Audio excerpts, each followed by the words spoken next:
There are a lot of ways that you can have Sourcetable generate SQL code and query data for you.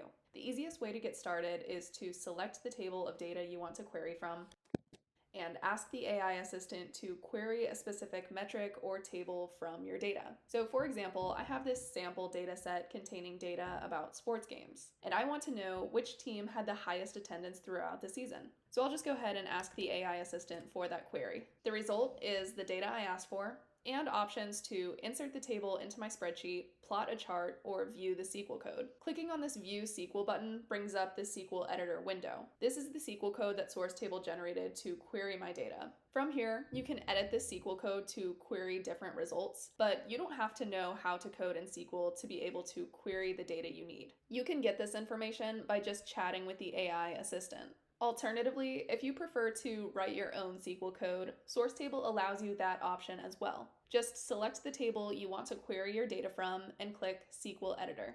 This will bring up a blank SQL Editor window where you can write your own query. Click Validate to run your code. If there's a bug in your code or you can't get your code to run correctly, you can click Fix My Code and the AI will help you debug. Once you're happy with your SQL code, just click Save, and that will insert your newly queried data as a table into your spreadsheet.